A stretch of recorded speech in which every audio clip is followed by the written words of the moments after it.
Dr. King once said that none of us are free until all of us are free. As gay black men in America, it's important that you know that our freedom is being threatened by the religious right of our country.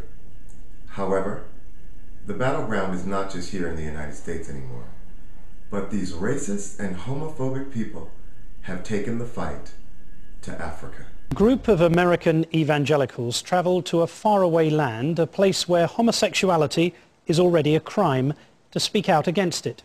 Since that seminar, anti-gay fervour has continued to ferment.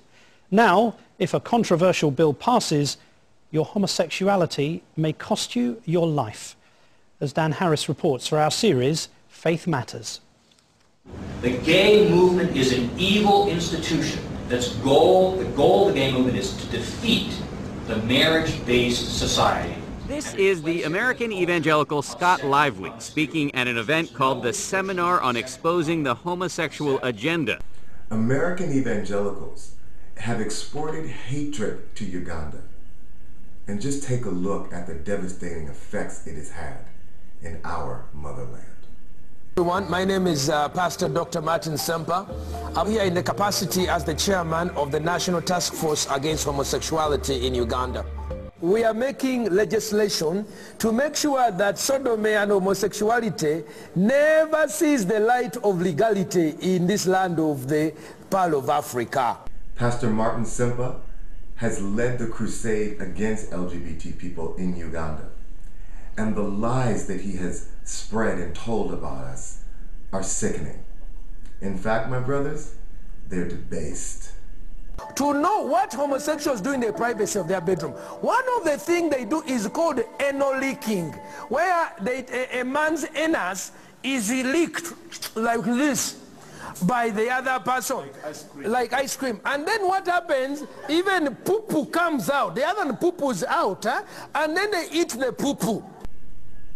This kind of mad thinking has made Uganda a hotbed of gay hatred and homophobia. Not to homosexuals.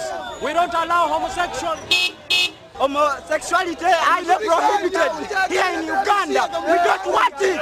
After a year of outstanding work by the LGBT community on the ground in Uganda, compounded by significant international pressure, the Bahati bill has been put on the back burner.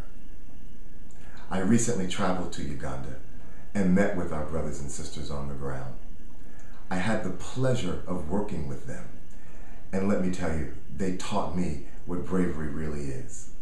Frank Mugisha is the executive director of SMUG, Sexual Minorities Uganda, and he has led his community in opposing the Bahati bill. Frank is a brave and noble human rights defender. Just take a look.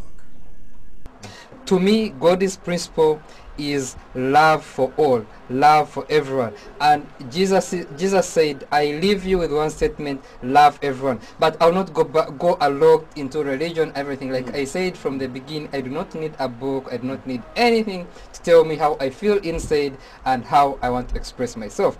The Bible is written for everybody. Otherwise, we will not be reading the Bible right now for humankind. That's why in Leviticus says, do not lie with any man. The Bible embraces one thing, and that is love. If someone has that sexual orientation, it is his right between him and his God. In fact, it's a fundamental human right for every person to express themselves the way they feel, as long as they are not hurting anybody. Let's stand together.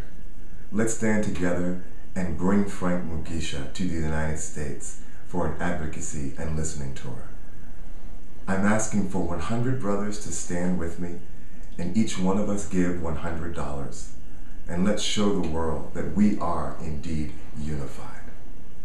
Why are we giving this money? Because we know that not one of us is free until all of us are free.